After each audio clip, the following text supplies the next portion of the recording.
Hi hello ನಮಸ್ಕಾರ ಎಲ್ಲರಿಗೂ Mamata food ಕೋರ್ಟ್ಗೆ ಸ್ವಾಗತ. ನಾನು ಇವತ್ತು ತೆಲಂಗಾಣ ಸ್ಟೈಲಲ್ಲಿ ಬಗಾರ ರೈಸ್ ಮತ್ತು ಚಿಕನ್ ಗ್ರೇವಿ ಮಾಡಿದ್ದೀನಿ. ತುಂಬ ಚೆನ್ನಾಗಿತ್ತು, ತುಂಬ ಟೇಸ್ಟಿಯಾಗಿತ್ತು.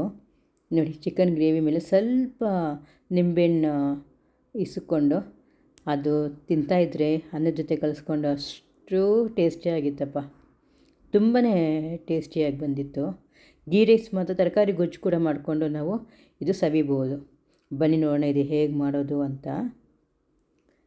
ನಾನು ಇದಕ್ಕೆ ಮಸಾಲೆ ಸಾಮಾನು ತಗೊಂಡಿದ್ದೀನಿ. ಬಗಾರ ರೈಸ್ಗೆ ಎಲ್ಲ ಮಸಾಲೆ ಸಾಮಾನು ತಗೊಂಡಿದ್ದೀನಿ. ಜೀರಾ, ಶಾಹಿ ಜೀರಾ ಅರ್ಧ ಸ್ಪೂನು, ಸೋಂಪು ಒಂದು ಅರ್ಧ ಸ್ಪೂನು, ಚಕ್ಕೆ 1 ಇಂಚು, ಲವಂಗ 4 ಮತ್ತು ಅನಾನಸ್ ಹೂವು 1 ಮತ್ತು 1 ಕಪ್ ಏಲಕ್ಕಿ, ಒಂದು ಸ್ವಲ್ಪ ಜಾವಿತ್ರಿ ಮತ್ತು ಪಲಾವ್ ಎಲೆ ಮತ್ತು ಕಲ್ಲುವ ಇಷ್ಟು ತಗೊಂಡಿದ್ದೀನಿ. ಇದು ರುಬ್ಬಕ್ಕೆ 1 ಇಂಚು ಶುಂಠಿ, ಒಂದು 4 ಹಸಿಮೆಣಸಿನ್ಕಾಯಿ ತಗೊಂಡಿದ್ದೀನಿ, 1 ಗಡ್ಡೆಯಷ್ಟು ಬೆಳ್ಳುಳ್ಳಿ ತಗೊಂಡಿದ್ದೀನಿ. ಅದು ರುಬ್ಕೊಳ್ಳೋಕ್ಕೆ ಒಂದು ದೊಡ್ಡ ಈರುಳ್ಳಿ ಸಣ್ಣದಾಗಿ ಕಟ್ ಮಾಡ್ಕೊಂಡಿದ್ದೀನಿ ಮತ್ತು ಕೊತ್ತಂಬರಿ ಸೊಪ್ಪು, ಪುದೀನ ಸೊಪ್ಪು ಅರ್ಧ ಹಿಡಿಯಷ್ಟು ಕಟ್ ಮಾಡ್ಕೊಂಡಿದ್ದೀನಿ ಮತ್ತು 1 ಕಡ್ಡಿಯಷ್ಟು ಕರಿಬೇವಿನ ಸೊಪ್ಪು ತಗೊಂಡಿದ್ದೀನಿ ಮತ್ತು ಕಸೂರಿ ಮೇಥಿ 1 ಸ್ಪೂನ್ ತಗೊಂಡಿದ್ದೀನಿ. ಈಗ ಬನ್ನಿ ನೋಡೋಣ. ಸ್ಟವ್ ಅಂಟಿಸಿ ಕುಕ್ಕರ್ ಇಟ್ಟಿದ್ದೀನಿ. ಕುಕ್ಕರ್ಗೆ ಒಂದು 50 ಗ್ರಾಮಷ್ಟು ಎಣ್ಣೆ ಹಾಕ್ಕೊಳ್ತಾ ಇದ್ದೀನಿ. ಎಣ್ಣೆ ಹಾಕ್ಕೊಂಡು ಇದಕ್ಕೆ 1 ಸ್ಪೂನಷ್ಟು ತುಪ್ಪ ಕೂಡ ಹಾಕ್ಕೊಳ್ತಾ ಇದ್ದೀನಿ. ತುಪ್ಪ ಹಾಕ್ಕೊಂಡು ಈ ಸಾಮಾನೇನು ತಗೊಂಡಿದ್ವಲ್ಲ, ಪಲಾವ್ ಎಲೆ ಅದೆಲ್ಲನೂ ಇದಕ್ಕೆ ಹಾಕ್ಬಿಡೋಣ.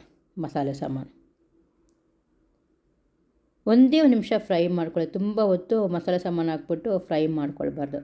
ಆಮೇಲೆ ಈರುಳ್ಳಿ ನಾವೇನು ಹಚ್ಕೊಂಡಿದ್ವಲ್ಲ ಆ ಈರುಳ್ಳಿ ಹಾಕ್ಕೊಳ್ಳೋಣ ಇದಕ್ಕೆ. ಮತ್ತು ಒಂದು 7-8 ಮೆಣಸುಕಾಳು ಹಾಕ್ಕೊಳ್ತಾ ಇದ್ದೀನಿ. ಇದೆಲ್ಲ ಫ್ರೈ ಮಾಡ್ಕೊಳ್ಳೋಣ. ಒಂದು 3 ಹಸಿಮೆಣಸಿನ್ಕಾಯಿ, ಕರಿಬೇವಿನ ಸೊಪ್ಪು 1 ಕಡ್ಡಿ, ಇಷ್ಟು ಹಾಕಿ ಫ್ರೈ ಮಾಡ್ಕೊಳ್ಳೋಣ.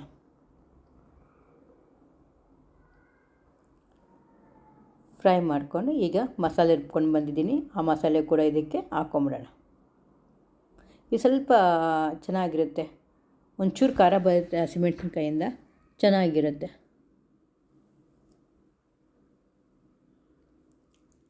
ಮಸಾಲೆ ಎಲ್ಲ ಹಸಿ ವಾಸನೆ ಹೋಗಲಿ ಸ್ವಲ್ಪ ಫ್ರೈ ಮಾಡ್ಕೊಳ್ಳೋಣ. ಈಗ ಇದಕ್ಕೆ ಕೊತ್ತಂಬರಿ ಸೊಪ್ಪು, ಪುದೀನ ಮತ್ತು ಕಸೂರಿ ಮೇಥಿ ತಗೊಂಡಿದ್ವಲ್ಲ ಅದು ಕೂಡ ಹಾಕ್ಬಿಟ್ಟು ಫ್ರೈ ಮಾಡ್ಕೊಳ್ಳೋಣ. ಫ್ರೈ ಮಾಡ್ಕೊಂಡಿದ್ದೀನಿ. ಈಗ ನಾನು ಅರ್ಧ ಬಟ್ಲಷ್ಟು ಮೊಸರು ಕೂಡ ಹಾಕ್ಕೊಳ್ತಾ ಇದ್ದೀನಿ. ಲೋ ಫ್ಲೇಮಲ್ಲಿಟ್ಟು ಮೊಸರು ಹಾಕ್ಕೊಳ್ಳಿ.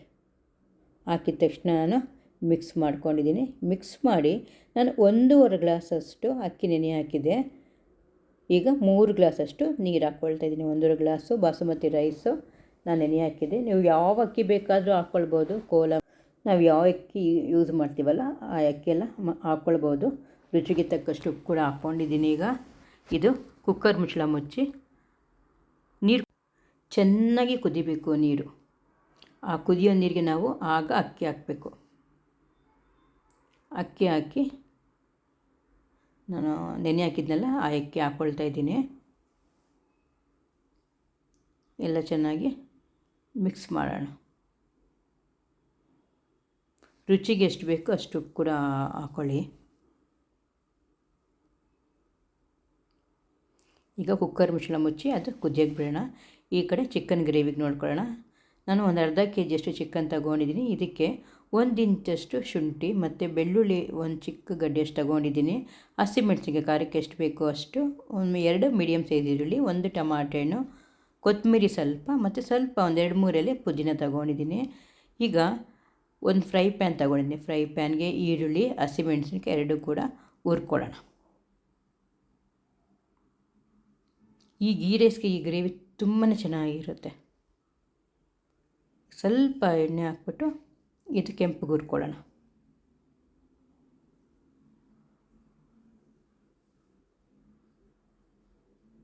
ಒಂದು ಕಡೆ ಅನ್ನ ಕುದೀತಾ ಇದೆ. ಈಗ ನೋಡಿ, ಅಕ್ಕಿ ನೀರೆಲ್ಲ ಎಳ್ಕೊಂಡಿದೆಯಲ್ಲ, ಈ ಟೈಮಲ್ಲಿ ಒಂದು ಅರ್ಧ ನಿಂಬೆಹಣ್ಣು ಅಷ್ಟು ಹಾಕಬೇಕು. ನಿಂಬೆಹಣ್ಣು ಹಾಕಿ ಎಲ್ಲ ಚೆನ್ನಾಗಿ ಮಿಕ್ಸ್ ಮಾಡ್ಕೊಳ್ಳೋಣ. ಮಿಕ್ಸ್ ಮಾಡಿ ಮುಚ್ಚಳ ಮುಚ್ಚಿ 1 ವಿಷಿಲ್ ತಗೊಳ್ಳೋಣ. 1 ವಿಷಿಲ್ ಬಂದಮೇಲೆ ಕುಕ್ಕರ್ ಆಫ್ ಮಾಡಿಬಿಡೋಣ. ಈಗ ನಾನು ಈ ಈರುಳ್ಳಿ ಹಸಿಮೆಣ್ಸಿನ್ಕಾಯಿ ಎಲ್ಲ ಹುರ್ಕೊಂಡಿದ್ನೆಲ್ಲ ಅದು ಹಾಕ್ಕೊಳ್ತಾ ಇದ್ದೀನಿ. ಇದಕ್ಕೆ ಒಂದು 1/4 ಕಪ್ಪಷ್ಟು ಕಾಯಿ ಹಾಕ್ಕೊಳ್ತಾ ಇದ್ದೀನಿ. ಕಾಯಿ ತುಂಬ ಆಗಬಾರ್ದು, ಇದಕ್ಕೆ ಸ್ವಲ್ಪ ಕಾಯಿ ಹಾಕಬೇಕು. 1 ಹಿಡಿಯಷ್ಟು ಕೊತ್ತಂಬರಿ ಸೊಪ್ಪು ಹಾಕ್ಕೊಳ್ತಾ ಇದ್ದೀನಿ. ಶುಂಠಿ ಹಾಕ್ಕೊಳ್ತಾ ಇದ್ದೀನಿ. 1 ಇಂಚು ಬೆಳ್ಳುಳ್ಳಿ, ಒಂದು ಚಿಕ್ಕಗಡ್ಡೆಯಷ್ಟು ಬೆಳ್ಳುಳ್ಳಿ ತೊಗೊಂಡಿದ್ದೀನಿ. ಮತ್ತು ಒಂದು 4 ಎಲೆಯಷ್ಟು ಪುದೀನ ತೊಗೊಂಡಿದ್ದೀನಿ. 1 ಟಮಾಟೆ ಹಣ್ಣು, ಇದಕ್ಕೆ 1 ಸ್ಪೂನಷ್ಟು ಮೆಣಸುಕಾಳು ಹಾಕ್ಕೊಳ್ತಾ ಇದ್ದೀನಿ. ಮತ್ತು 4 ಲವಂಗ, ಸ್ವಲ್ಪ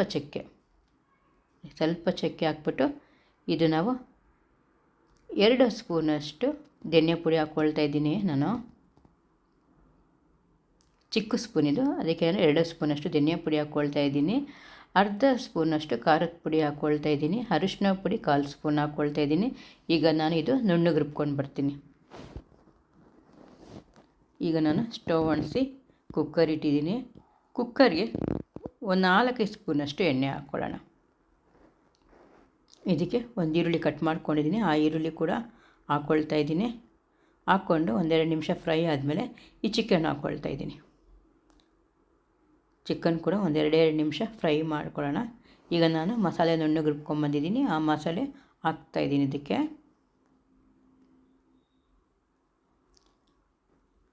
ಹಾಕಿ 1-2 ನಿಮಿಷ ಫ್ರೈ ಮಾಡ್ಕೊಳ್ಳೋಣ. ನೀರೇನೂ ಹಾಕದೆ ಹಾಗೆ 2 ನಿಮಿಷ ಫ್ರೈ ಮಾಡ್ಕೊಳ್ಳೋಣ.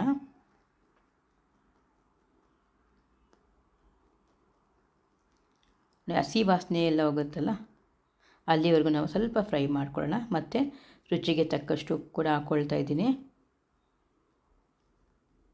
ಈಗ ನಾನು ಫ್ರೈ ಮಾಡ್ಕೊಂಡಿದ್ದೀನಿ ಚೆನ್ನಾಗಿ.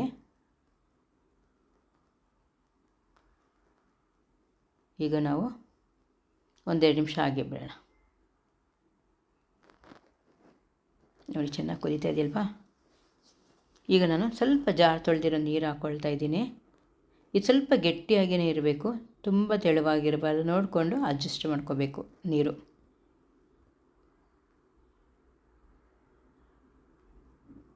ಎಲ್ಲ ಚೆನ್ನಾಗಿ ಮಿಕ್ಸ್ ಮಾಡಿ ಇದೊಂದೆರಡು ವಿಷಲ್ ಬಿಡೋಣ, ಅಷ್ಟೇ ಸಾಕು. ಒಂದು ಚಿಕನ್ಗೆ ಯಾವಾಗಲೂ ತುಂಬ ವಿಷಲ್ ಆಗಬಾರ್ದು. ಮಟನ್ಗಂದರೆ ಒಂದು 3-4 ವಿಷಲ್ ಹಾಕಿದ್ರೂ ಚೆನ್ನಾಗಿರುತ್ತೆ. ನಾವು ಚಿಕನ್ಗೆ ಮಾತ್ರ 1-2 ವಿಷಲ್ ಕೊಟ್ಟರೆ ಸಾಕಾಗುತ್ತೆ. ನೋಡ್ಕೊಳ್ಳಿ, ನೀರು ನಿಮ್ಗೆ ಎಷ್ಟು ಬೇಕೋ ಅಷ್ಟು ನೋಡಿಕೊಂಡು ಅಡ್ಜಸ್ಟ್ ಮಾಡ್ಕೋಬೋದು. ಇವಾಗ ನಾನು ಕುಕ್ಕರ್ ಮುಚ್ಚಳ ಮುಚ್ಚಿ 1-2 ವಿಷಲ್ ತಗೊಳ್ತೀನಿ. ಈಗ 1-2 ವಿಷಲ್ ಆಗಿದೆ, ತೆಗಿತಾ ಇದ್ದೀನಿ. ತೆಗೆದ್ಬಿಟ್ಟು ಮತ್ತೆ ನಾನು ಸ್ಟವ್ ಅಂಟಿಸಿದ್ದೀನಿ. ಸ್ಟವ್ ಅಂಟಿಸ್ಬಿಟ್ಟು ಒಂದು ಅರ್ಧ ಸ್ಪೂನಷ್ಟು ಚಿಕನ್ ಮಸಾಲ ಪೌಡ್ರ್ ಹಾಕಿದ್ದೀನಿ. ಯಾವಾಗಲೂ ಕುಕ್ಕರ್ ತೆಗೆದ್ಬಿಟ್ಟು 1-2 ನಿಮಿಷ ನಾವು ಬೇಯಿಸ್ಬೇಕು, ಆವಾಗಲೇ ತುಂಬ ಟೇಸ್ಟಿಯಾಗಿರುತ್ತೆ. ಇವಾಗ ಅನ್ನದ ಕೂಡ 1 ವಿಷಲ್ ಬಿಟ್ಟು, ವಿಷಲ್ ತಣ್ಣಗಾದ್ಮೇಲೆ ನಾನು ತೆಗಿತಾ ಇದ್ದೀನಿ. ಇವಾಗ ನೋಡಿ ಅನ್ನ ಉದ್ರುದ್ರವಾಗಿದೆ ನೋಡಿ, ತುಂಬ ಟೇಸ್ಟಿಯಾಗಿರುತ್ತೆ ಈ ಅನ್ನ. ಚಟ್ನಿ ಮತ್ತು ಇದು ತಿಂದರೆ ತುಂಬಾ ಸೂಪರಾಗಿರುತ್ತೆ. ಬೆಳಗ್ಗೆ ಟಿಫನ್ ಕೂಡ ನಾವು ಇದು ಮಾಡ್ಬೋದು. ತರಕಾರಿ ಗೊಜ್ಜು ಮಾಡಿದ್ರೆ ತುಂಬಾ ರುಚಿಯಾಗಿರುತ್ತೆ. ಮತ್ತು ಚಟ್ನಿನೂ ಮಾಡ್ಕೊಂಡು ತಿಂದರೆ ತುಂಬಾ ಟೇಸ್ಟಿಯಾಗಿರುತ್ತೆ. ಒಮ್ಮೆ ಟ್ರೈ ಮಾಡಿ ನೀವು. ಇವಾಗ ಟೇಸ್ಟ್ ಮಾಡಿಬಿಡೋಣ. ಇದಕ್ಕೆ ಸ್ವಲ್ಪ ನಿಂಬೆಹಣ್ಣು ಮತ್ತು ಈರುಳ್ಳಿ ಜೊತೆಗೆ ತಿಂತಾಯಿದ್ರೆ ಅಷ್ಟು ಚೆನ್ನಾಗಿರುತ್ತೆ. ನಿಮಗೆ ಈ ಬಗಾರ ರೈಸ್ ಇಷ್ಟ ಆದರೆ ಪ್ಲೀಸ್ ಲೈಕ್ ಆ್ಯಂಡ್ ಶೇರ್ ಮಾಡಿ. Thank you.